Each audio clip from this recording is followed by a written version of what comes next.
the acting more if the characters weren't so ridiculously over emotional and smarter. Again, I think they've been pretty good. Like for me, it's been an entertaining experience thus far. Right? We'll get into the reviews shortly. But I wanted to look at this picture of the comparing the redesigned Sea Devils to the original ones, and honestly, I like these new ones, right? I do like these new ones. I think it works really well. Now, obviously, they're not the same being, right? But here, Neil Gordon took a stab at this as well at first, and so this was his designs.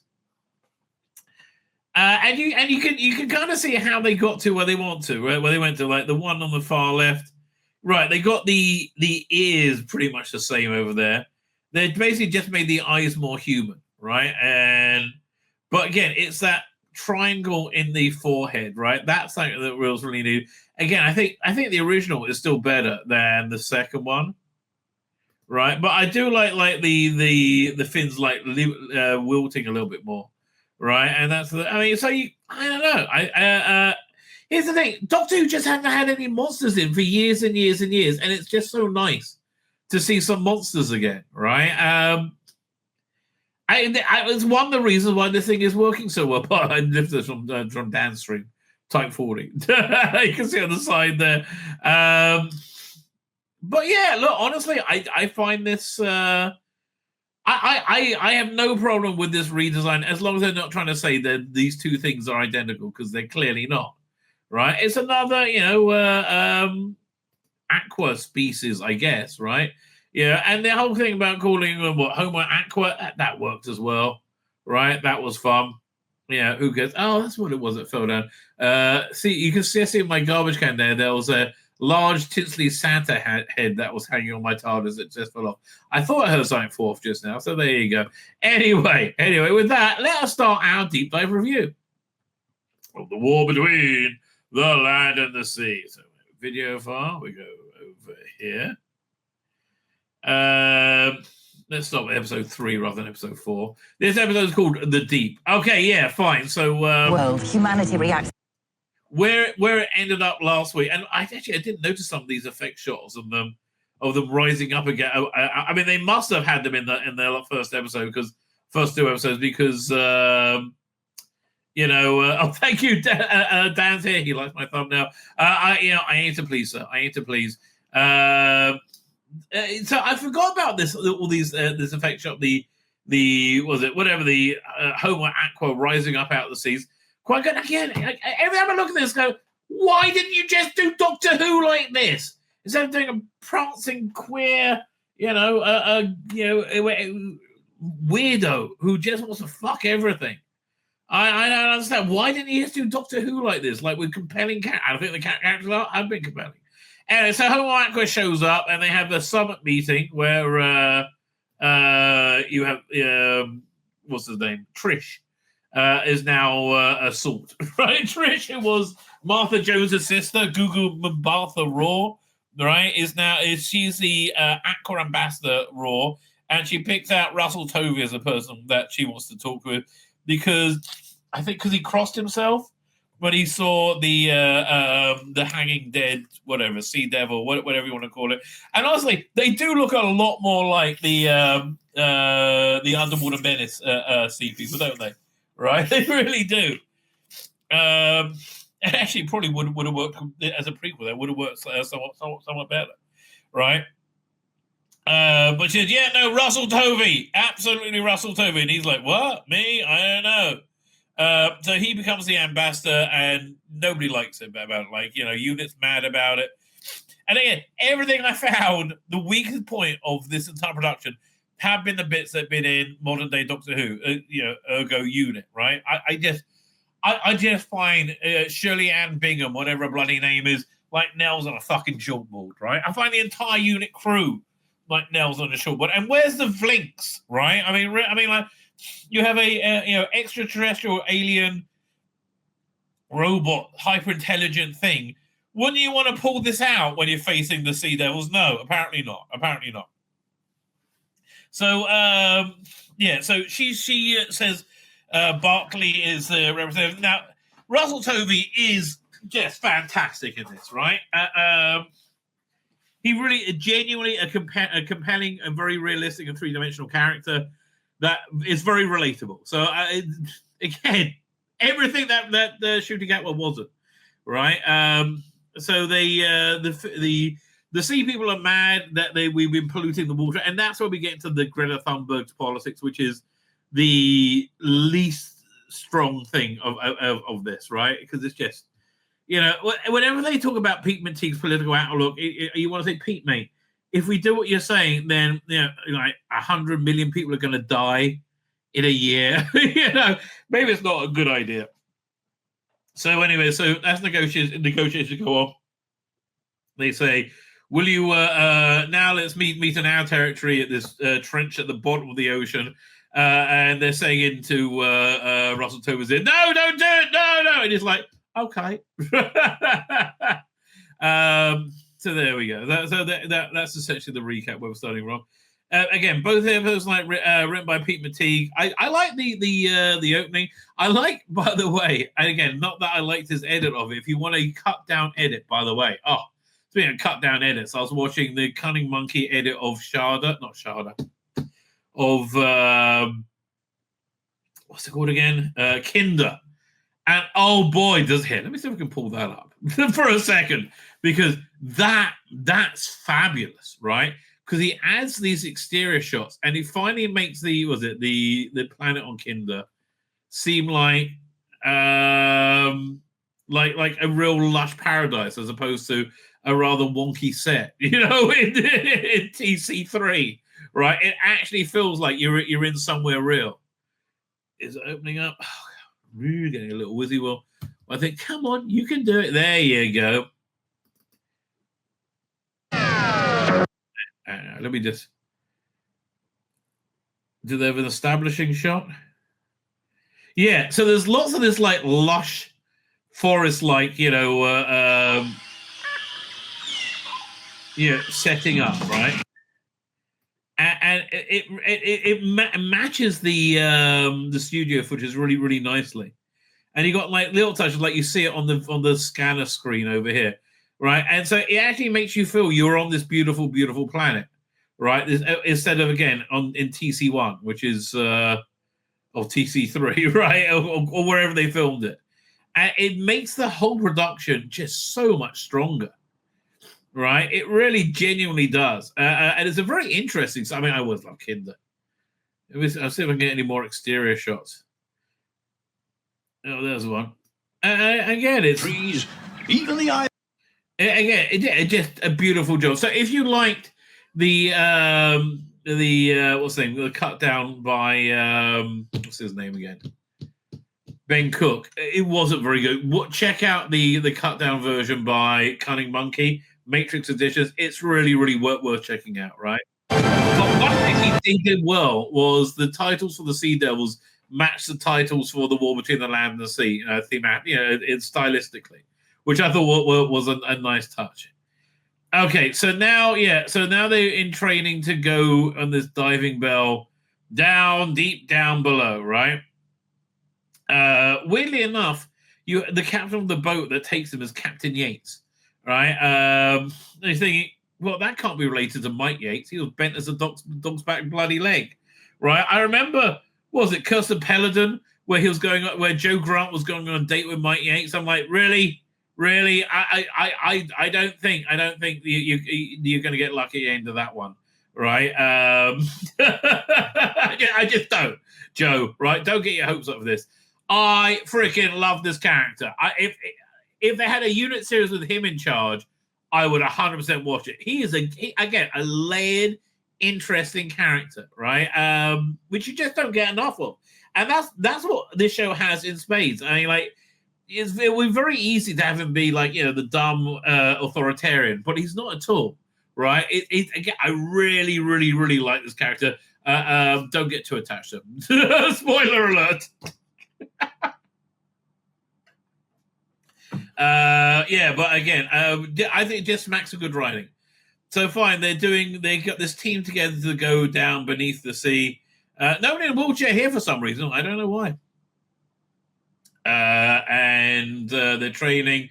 and Kate Lethbridge Stewart is overseeing it with Shirley Bingham. Oh God, I hate these people. That's the thing. I just like everyone going, oh, shut up.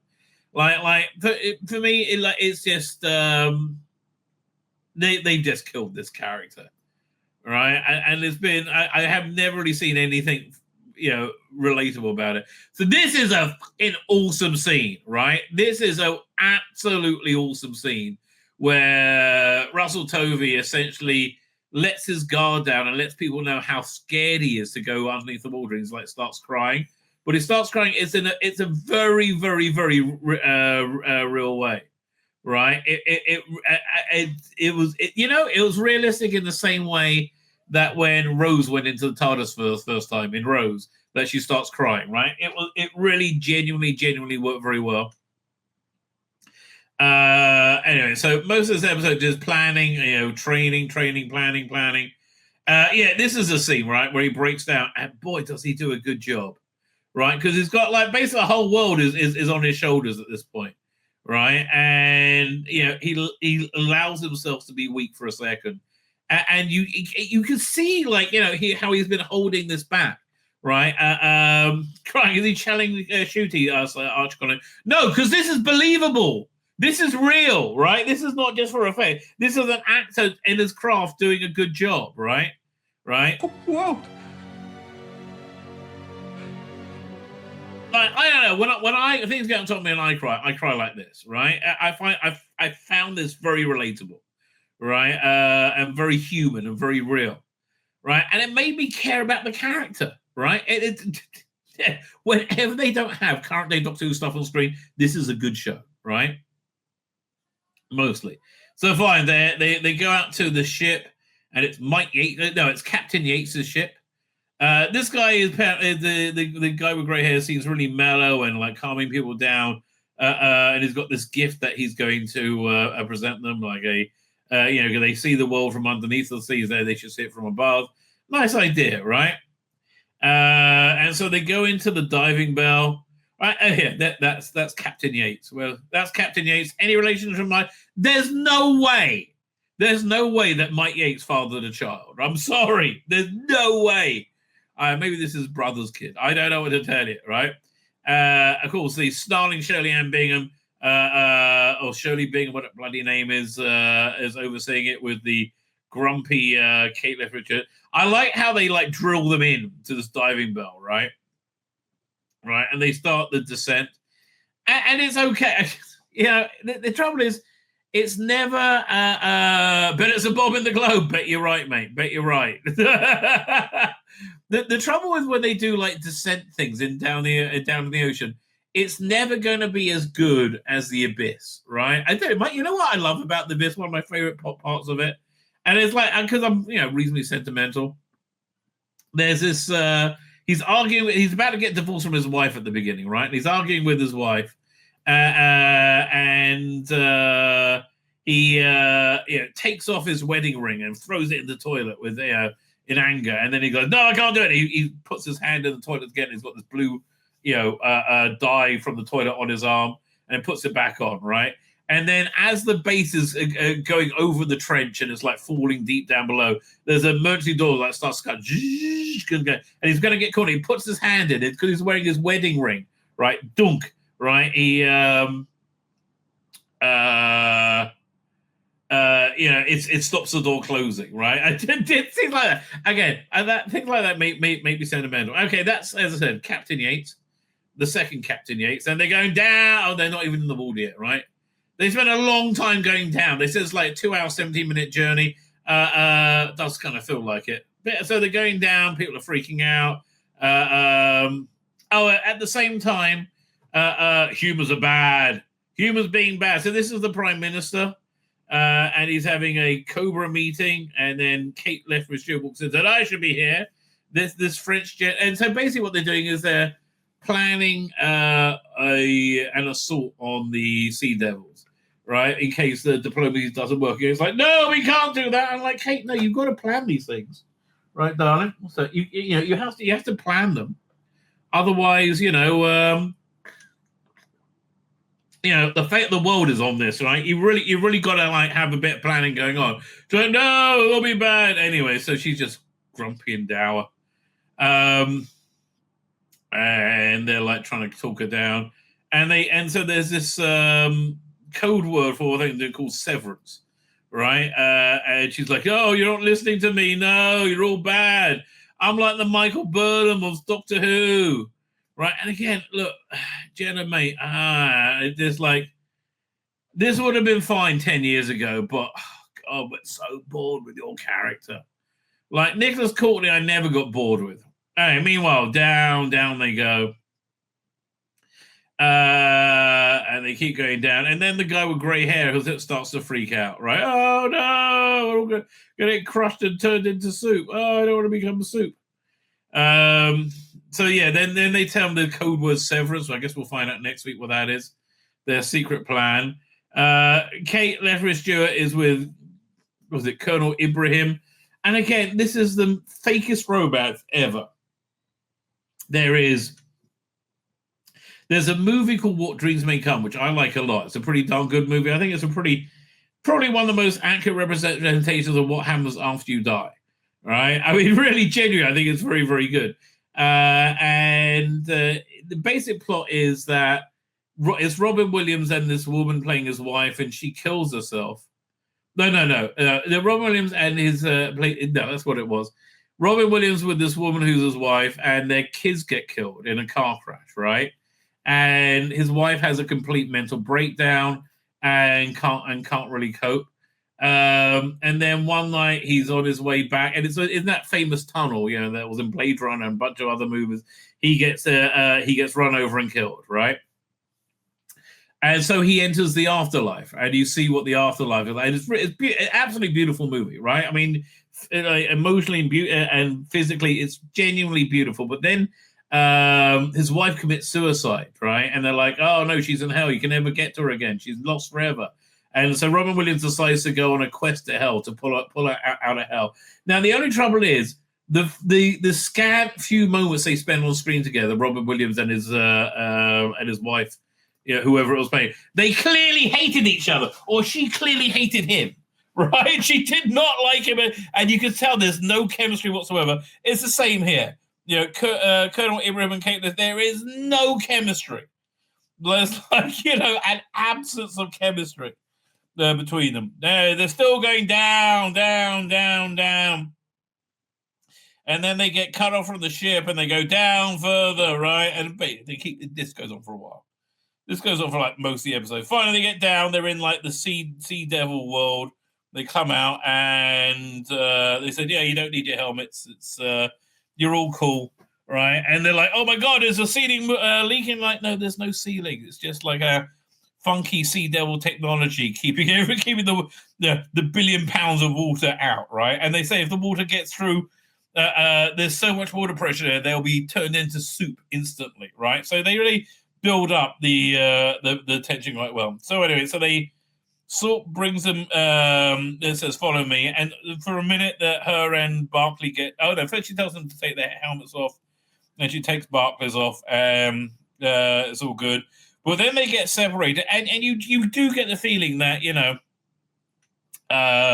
Salt is very, very, very hot for Russell Tovey. I'm like, really? That's like Joe Grant going out with Mike Yates, right? It's not much is going to happen.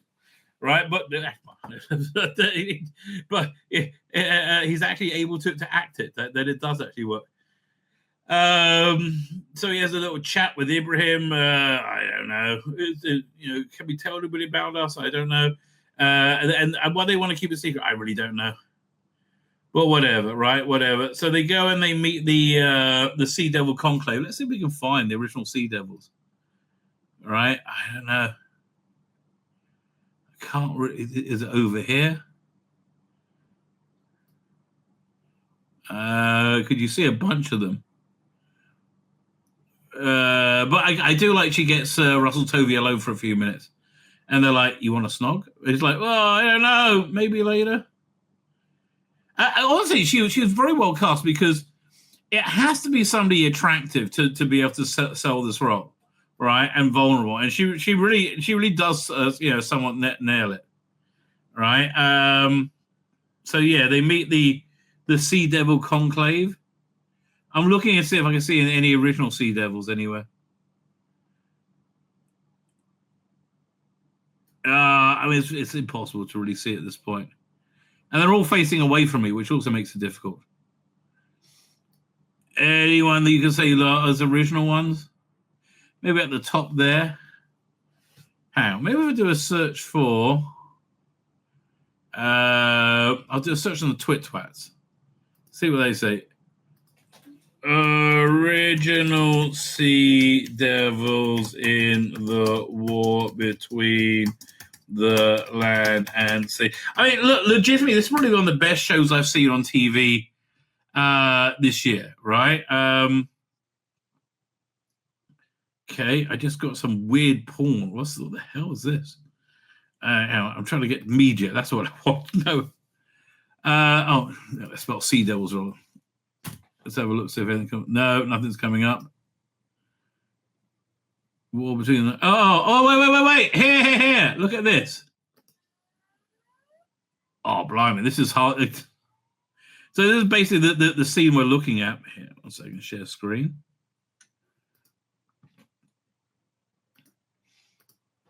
Doink. So you can just see, okay, the original Silurians over Sea Devils there.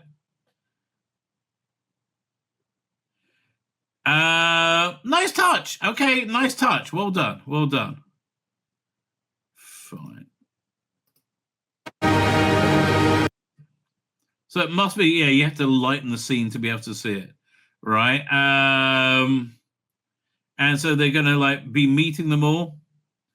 Oh, at the same time, right? Okay, so you got you had that Cobra meeting before, and they all want to go to war. Jonathan Cox, are you doing Jonathan Cox? They all wanted to go to war, but Kate Lethbridge Stewart was the one who said no, and so that story progresses right up. That they talk about it. Gets a call from Shirley Ann Bingham. Hang on, and then you see there's a laser sight. Right, you can just see the light on there, and she's pushed out the way by the heroic Colonel Ibrahim, right? Who you think, he isn't shot in the head, so they're both okay, right? And she's looking at the blood on her hands, like, where's that blood from, right?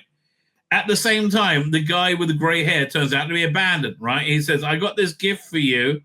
And it starts glowing, and he's saying, "Your war is over. You have lost everything," right? And Rostov has realized what it is. At the same time, Kate Lethbridge Stewart notices a giant bullet hole in Colonel Ibrahim's chest, right? And that's him just looking at the ratings. So yeah, they killed off this character who's been a recurring character for like 2 years. Don't care. I don't care about anything to do with this unit. I do not care, right, in any way, shape, or form.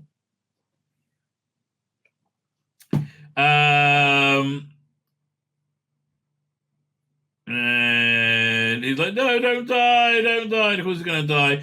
Anyway, so this thing turns out to be a bomb. Russell Tovey knocks it out the way, but it blows up, right? Good cliffhanger, by the way. Excellent cliffhanger.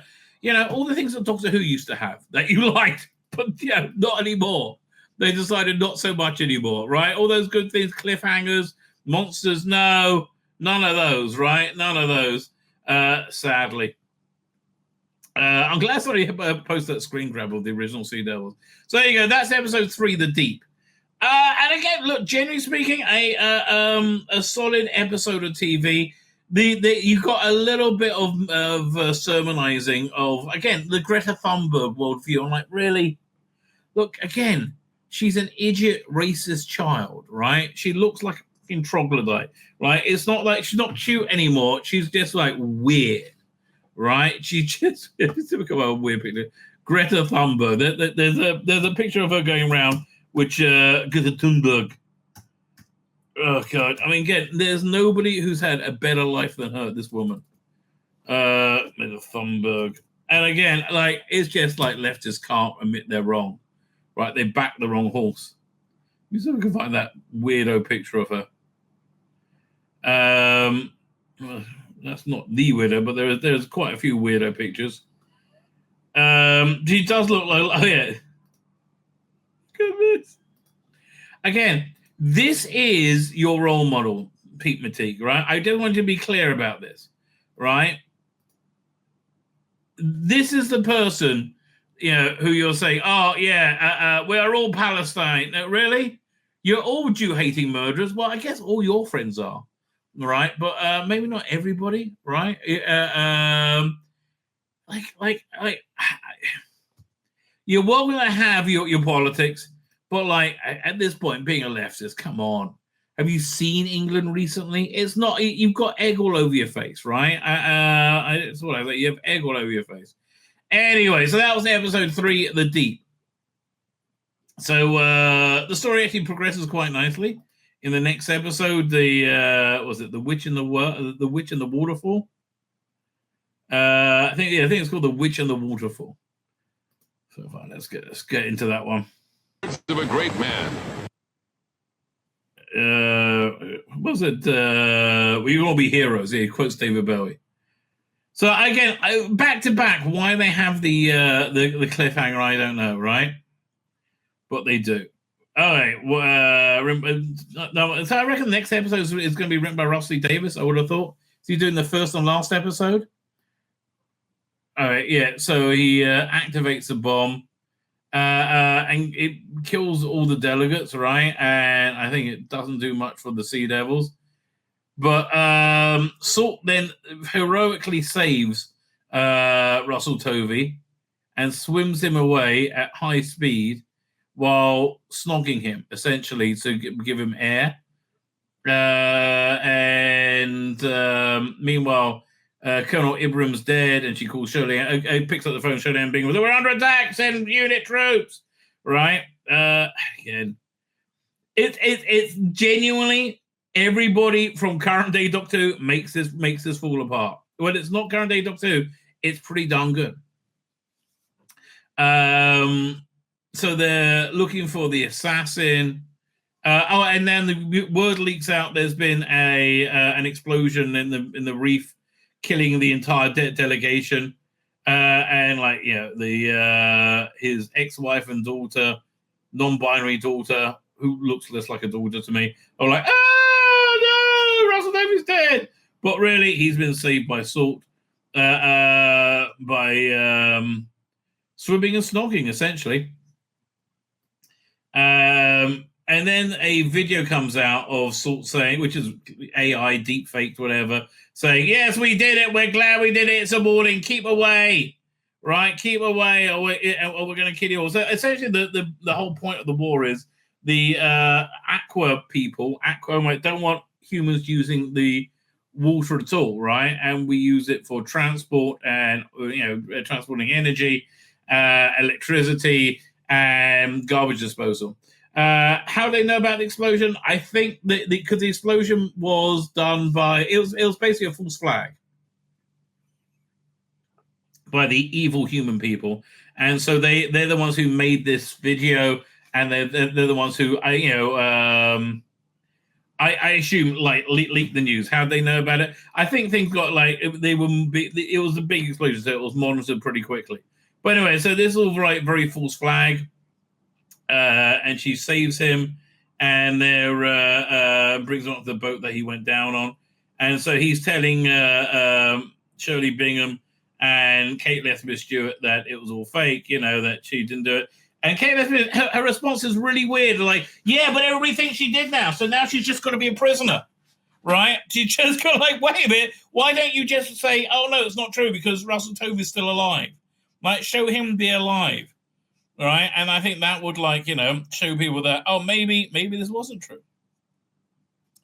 By the way, this guy's also in a wheelchair, but you notice about halfway through he wheels by. I'm like, for fuck's sake, Russell, mate.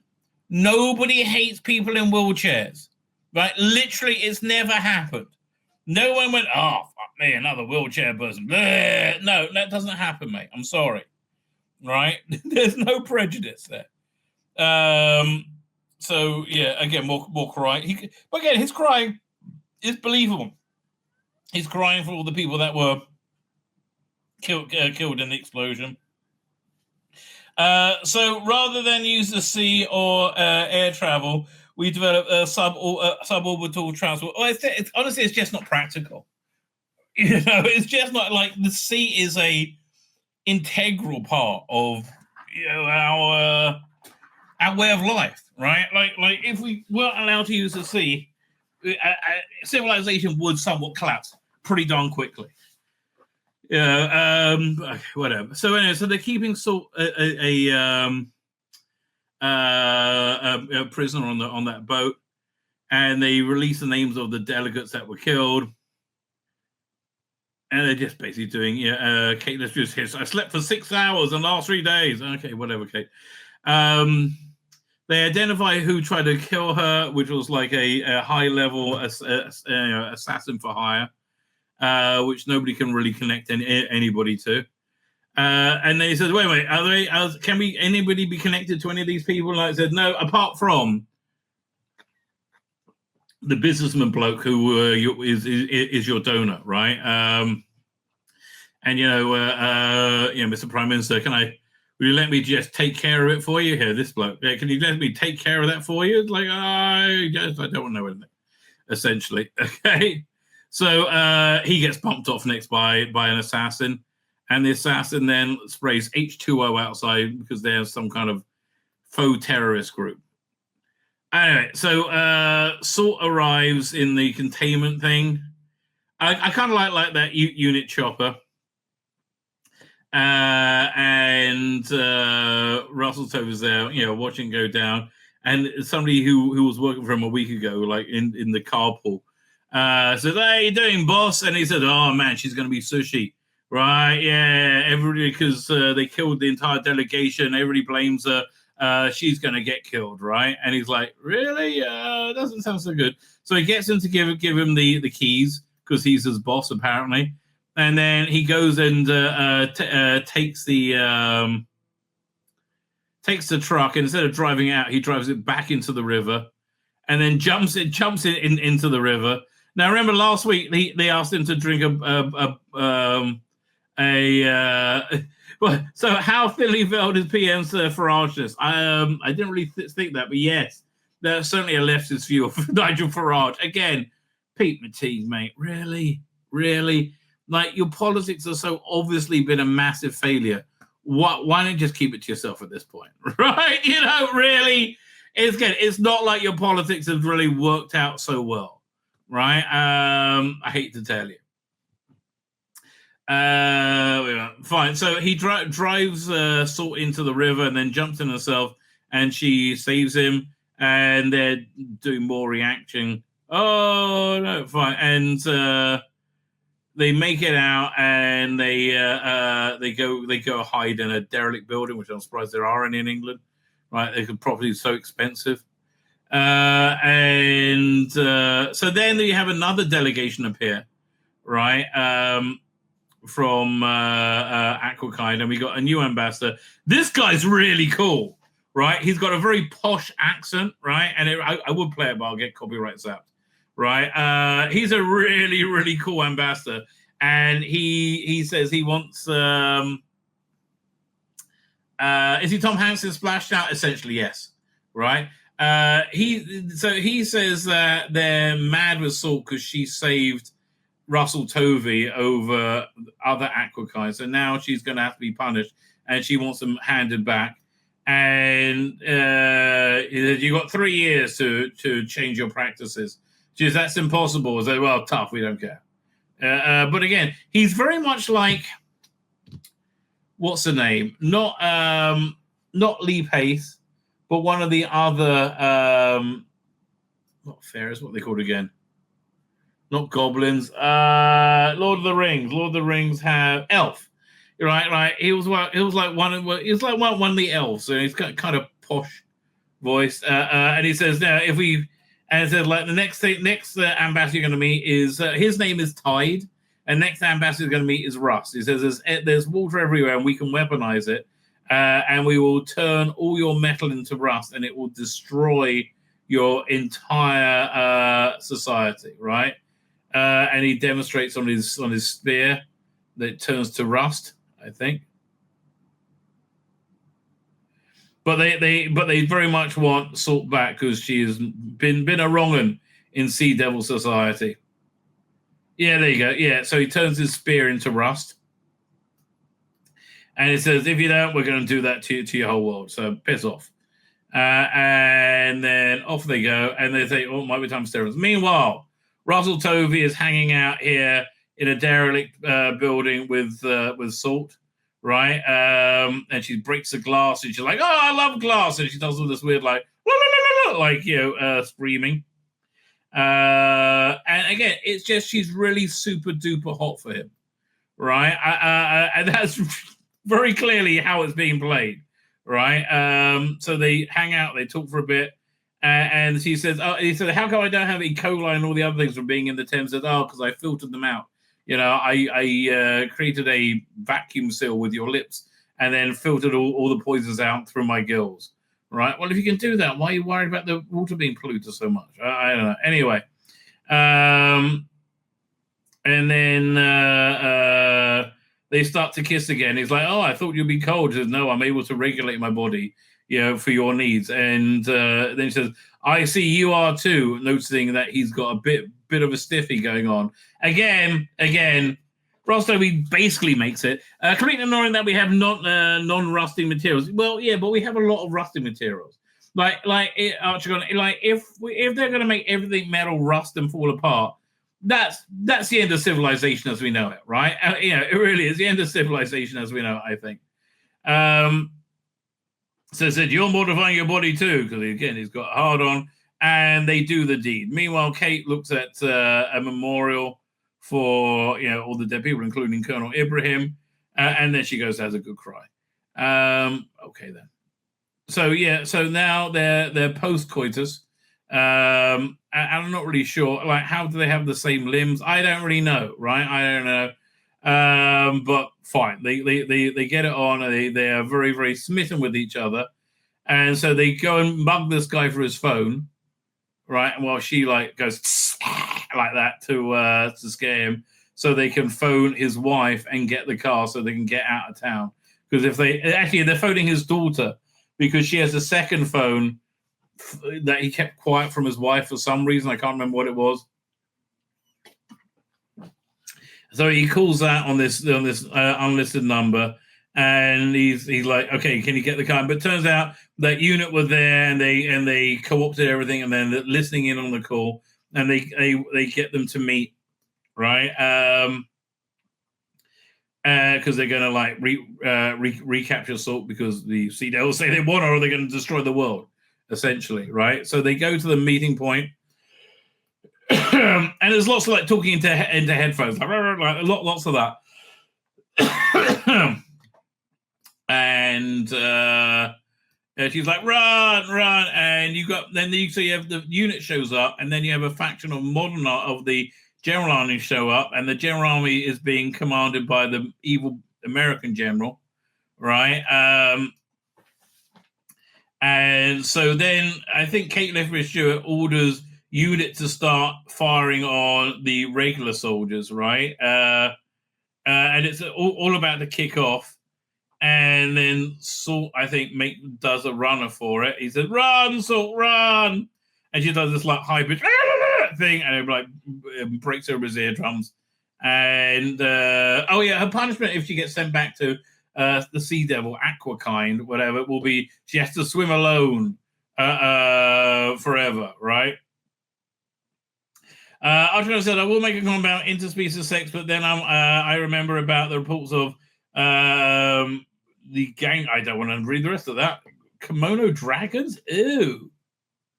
Why would you do that, right? What are the UK troops being led by the US, says Lonnie? It's because the Prime Minister said yes to it, essentially, right? Because he's Mr. Farageness, right? So she's on the run. They're separated. but they're like separated lovers, and there's one episode to go. Look, again, generally speaking, I can't think of a better drama that I've seen this year from British TV. I really, really, genuinely can't. Let's do a look.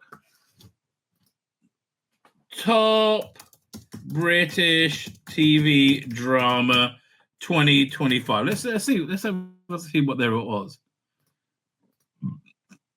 And you got to keep in mind, I haven't seen most of this, so it might be great for all I know. 1,000 Blows. No, that wasn't that great. Department Q. I think I saw that a bit on Netflix. This is better. Adolescence, I refuse to watch. Hostage, not really my sort of thing. Down Cemetery Road. So House of Guinness, I saw beginning of that. Didn't really do much for me, which I really wanted like. But, this is probably the best new British drama that I've seen this year. Right? I can't think of anything superior to it. So I think that's pretty darn good. I hate to tell you, I think that's pretty darn good. Right? It's better than any of the shooting out with Doctor Who. And again, it's just tragic watching them. What could have been, right? It's really genuinely tragic, right? Breaks your heart. It does indeed. So let's look at the ratings again. Overnight rating revealed for devastating new episodes. So we got the overnight again. I guess they're averaging it. Where is it? 2.45 million. Again, nothing. That's nothing to sniff at. That was about. Yeah, let's look at. Again, we'll do ratings accumulator. Doctor Who ratings accumulator. Doink.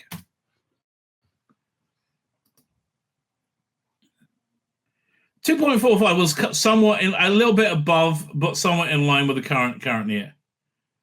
No, 2.45. It's stronger, right? Much stronger. So in the second episode, got how much? 1.7. It's look again. It's doing better than Doctor Who for a good bloody reason, because it's a better production.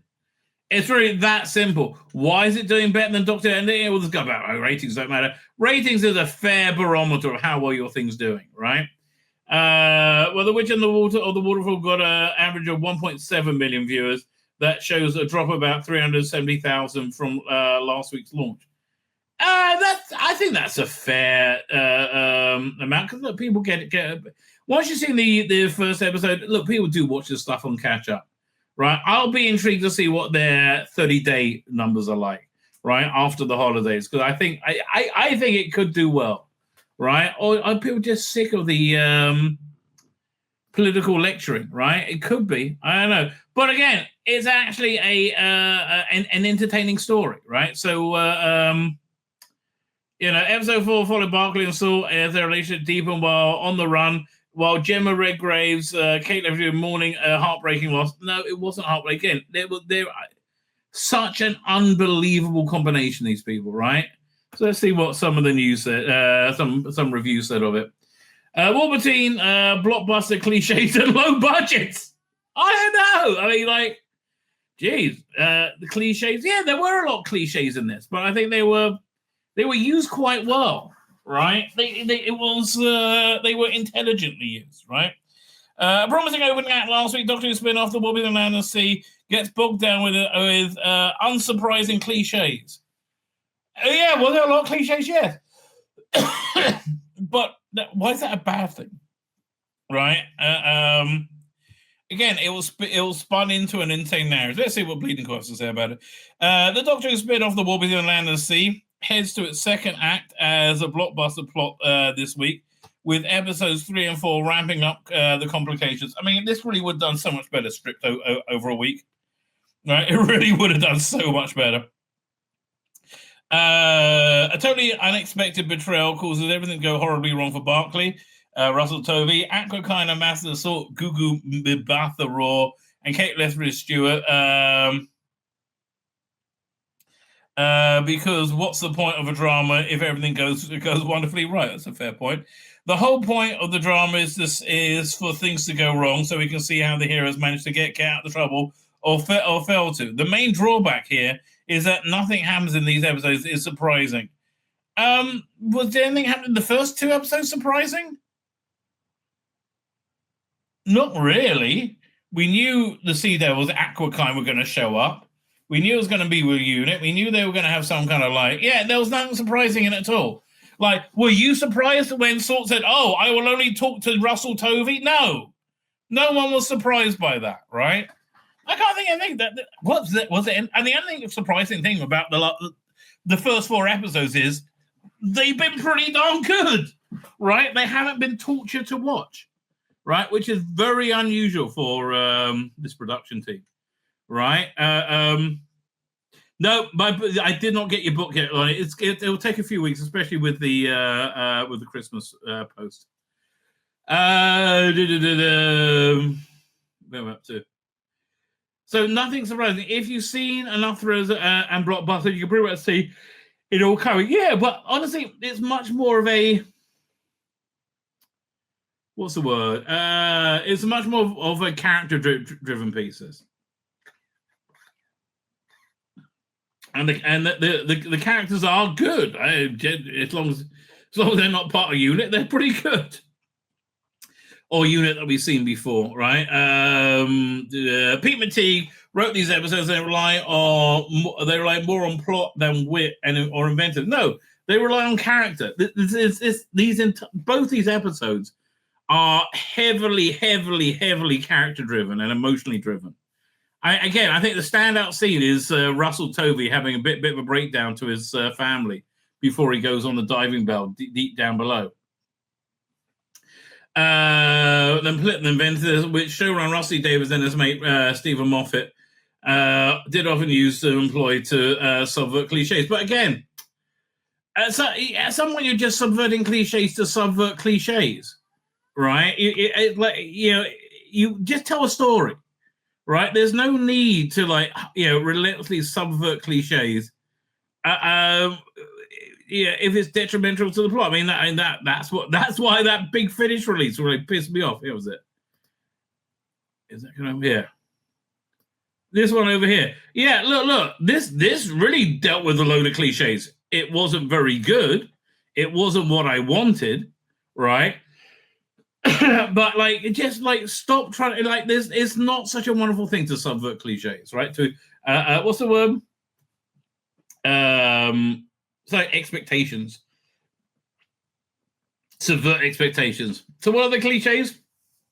Of course, craven, greedy humans want to go to war. Some for profit, others. I mean, the good thing about the Sea Devils, right, and the Silurians, where you had factions within them that mirrored the factions within humanity, and you have duplicitous and warmongering factions there. That way, and that's something this show is definitely missing, right? I guess they'll probably just need more screen time to be able to get all that. But the script makes odd choices without proper explanation. Why would a U.S. general be put in charge of British troops to deal with the Aquakine? Because they actually said this out in dialogue.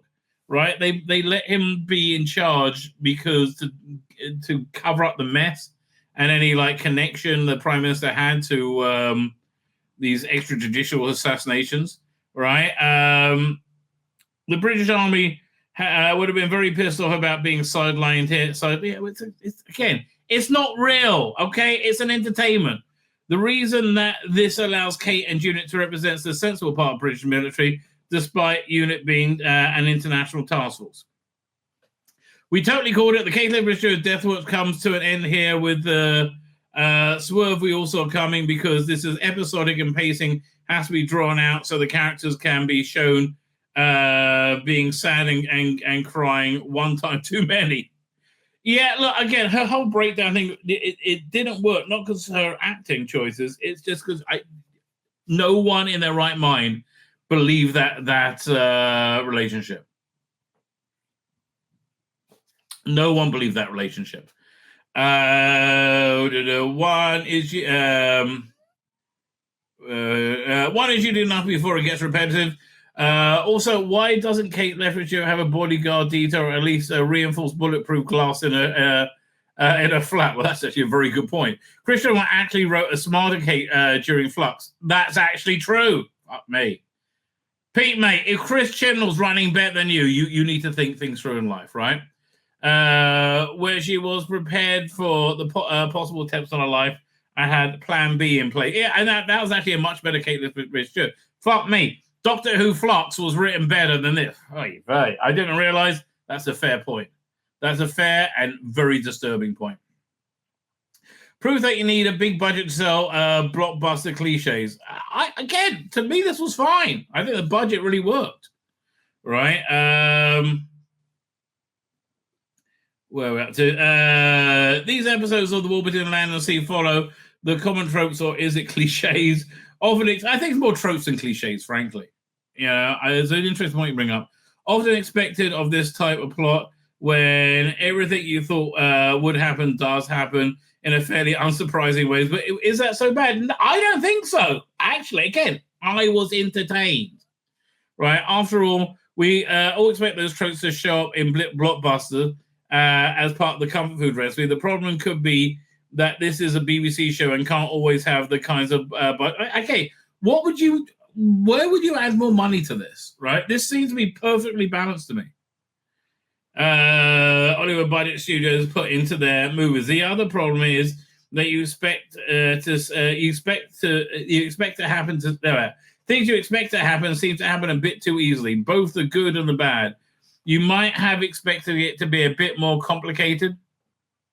That makes it feel very small scale, almost like a cargo cult version of the BBC thinks a Hollywood blockbuster is like. Again, but to me it just seemed well produced and looked good. And this is not somebody who's loved this era. If I can find something to shit on about it, I will. But yeah, again, I want to be fair more than I want to be fair. And if that means saying something isn't shit because it's not shit, I think that's just who I want to be. Right? The sense of simplicity also makes it feel like a kid's show again. Well, not when you have the interspecies sex going on. Doctor Who, when this is supposed to be a more adult-oriented, at least PG. And this is about the same level as Torchwood Season 1, right? Case in point, the significant event happens off screen. We're told they all died, but would it have been more impactful to see it happen? Well, they died instantly. Like, just turned to, again, they said that if the water pressure gets to them, they will be turned into soup before they can blink, right? I think seeing the thing blow up was enough. I don't think you needed that, right? I think actually it would have been somewhat overkill. Again, if you want to see it, make it in AI and insert it in. Oh, AI, no, that's the worst thing ever. Oh, shut up. That's what the theatrical feature. That's what a theatrical feature would have done. Shown it instead. It reminds us of that this is a low-budget BBC show. I don't think it's low budget. I think this is a really unfair review. They didn't get that much money, Disney money, after all. We're supposed to be in awe of the aqua kind and the underwater world. That was a bit underwhelming. I mean, do you remember the Shadow Proclamation at the end of Russell's run? And they were like, well, that's shit. That's you clearly, didn't have the budget for. But the reason it doesn't have the budget to match the recent Aquaman movies, well, thank you for that. It's tough to feel horrified that they all died when they were previously seen standing in front of a green screen before it cuts away. I mean, again, you saw the massive explosion. There's no way that anybody could have survived that. Perhaps the problem is pacing. For 4 45-minute episodes and a fifth final one to be left to come are really a 2-hour movie stretched into a 210-minute binge. That leaves too much time, especially in the third, spent on unsurprising and obvious character moments where the cast sits around talking about how scared they are and what could go on. Again, I thought that was effective. Right? Why was it effective? Because the characters have been built up to people that we cared about. right? I like the American Colonel, right? I like the Russell Tovey's character. Right? I like their emotional journey. Right? Repetition is the enemy of suspense, and so you're just waiting for it to happen. Okay, it does drag a little bit, that is true. But I don't think they could have done any quicker, because if you truncated the storytelling, it would have felt wonky, right? Then something does happen, and exactly what you figured would happen. Well, actually got it worked out straight away. There wasn't enough wit or surprise in the writing to make those obvious character moments worth sitting through. No, but there was in terms of performance, right? Performance and character development. The only moments that really stood out was as Barkley and sort of developed their love story, which I just felt kind of weird and creepy. We saw that coming too. Granted, Davis pitched it from the start. This show is for people who love Guillermo del Toro's Shape of Water. I think it's his worst movie, frankly. This show is for fish fuckers, I guess. But seriously, the only truly interesting parts of the 2 episodes were the sparse bits of Aquakind lore and sort of revealing her cool superpowers. Again, look, the whole them sleeping with each other, that was not the high spot of the episode. Those are few and far between. Yeah, we like the monsters, right? We like the monster. Samuel Oakley as Tide was great. He was really genuinely very, very good. Doctor Who and his spin-offs need more surprises than this. I don't think, again, no, learn how to walk before you run. And this is why I like this. It's learning how to walk. It's not trying to do anything other than just be what it is, right? Learn how to walk before you start to run. And it doesn't really surprise us. We've seen all these tropes before. It's very noticeable when Davis and Moffat aren't the ones writing. When Doctor Who fails to surprise, that's when the show is in danger of dying. Are they just saying it wasn't woke enough? Is that what he was saying? Not whatever. What's that? It brings up woke there. When Doctor Who fails to surprise, that's when the show is in danger of dying. Not whatever woke is. Well, no, woke is what is exactly that. I'm afraid. I love it how they don't know what woke is, but that's the reason they like it, right? I mean, it really is. But let's not get ahead of ourselves. The first 2 acts are over. Next week's episode is the final act. Davis wrote the finale, and it all depends where he sticks the landing. Absolutely, that's true, right? That is true. We give it 7 out of 10. 7 out of 10. That was not a review of 7. That was like a 4 out of 10 review, right? I somewhat disagree. Let's see what the Supernormals have to say. What would the Land Sea just fumbled that devastating underwater twist? Really? They don't like it either. The Doctor Who character's death lacked depth. But the character lacked depth. I'm sorry, the character lacked depth. That's the problem. What would the Land Sea and the spoilers for episodes 3 and 4? Aside from the shirtless Russell Tovey and the aquatic Gugu Mbatha Raw, most of the cast of this Doctor Who spin-off will be familiar to anyone who's watched the recent season of flagship show. Sadly, yes. And they are the weakest parts of this show. With more focus now on members of units, standout characters like Shirley Ann Bingham. Oh, God, no. And Kate Nesbitt-Stewart, again, dull as ditchwater, finally get a chance to shine. For me, again, I just can't see them shining. Away from the Doctor's shadow. But don't bring in that Vlinks, that's for sure. Just because some humanoid fish are threatening the whole of humanity doesn't mean we can't at least enjoy a little at least downtime with you. No, I do want to play that. There you go. Sorry. What are we up to? The whole humanity doesn't mean we can't enjoy at least a little downtime with the unit beyond the emergencies they typically find themselves in. Oh, okay. The first couple of episodes leaned into this by confirming the capability of Colonel Christopher Ibrahim, Alexander Devrient. I'm so glad they called him off because I really couldn't stand this character. Are actually in a relationship we knew. Doctor already hinted as such, but still endearing to see this put on screen. Again, it wasn't because they just didn't sell it. This was really the weakest part of it. Like the Russell Tovey and Fish Woman getting it on was more realistic than Gemma Redgrave and whatever his name is, Alexander Devrient. But it's still interesting to see it play out on screen. Not only does it add more depth to everyone involved, but it expands the reach of this Hooniverse beyond the Easter eggs or casual mentions of the Doctor. Or it would if we actually got to spend a meaningful amount of time with them. No, the more time you spend with them, the worse it is, because again, these were not a convincing couple. While military leaders discuss using sonic weaponry to fight Homo Aqua, the development of the diplomatic mission led by Russell Tovey's ventures down to the world under the sea, where it's wetter and down where it's better by all accounts.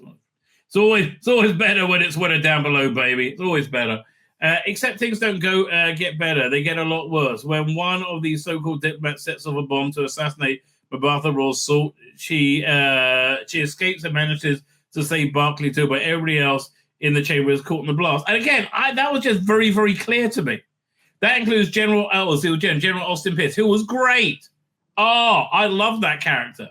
Right, a high-ranking American officer who we last saw in Torchwood.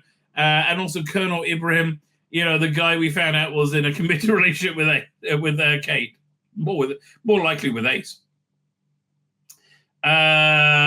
Scenes from early in the episodes where Ibrahim laments keeping their love a secret, pushing Kate to switch off from work and to appreciate their time together, are very clearly engineered to make the death all that more devastating. And it's not. And it works for Kate at least. No, it doesn't. It doesn't. Okay, this is the weakest part of the episode.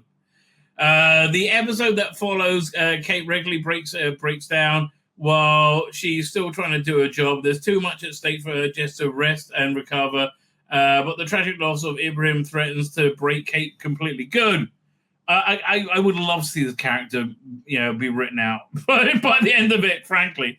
Redgrave is very believable throughout, channeling the agony that comes with grief while also getting reckless in a quest for revenge. The problem is that the show itself does very little to make us feel the same way. Sure, there's a whole lot of story to get through in just 5 episodes, but if you're going to pull off a stunt like this, you need to invest more time in the relationship before it's ripped apart. That's fair, and again, these actors just didn't bring it, right? Otherwise, you're going to get a meh from the viewers. Yes, we did. No matter how many shots of a memorial you see Kate crying included. It's absolutely true. That's absolutely true. There's an argument to be made that we were already familiar with these characters before they showed up between World Land and Sea. Not really, because not many people watch Doctor Who. More people watch this than Doctor Who. The issue is, however, that they never even knew for sure they were dating, and the most interactions between them were very, very much time-work related. It's hardly a sweeping love story that transcends time and space, and grandeur. There's a kind of obsession that is solely reserved for Russell Tovey's biceps at this point. Russell Tovey is buff in this, right? He looks good. He looks buff.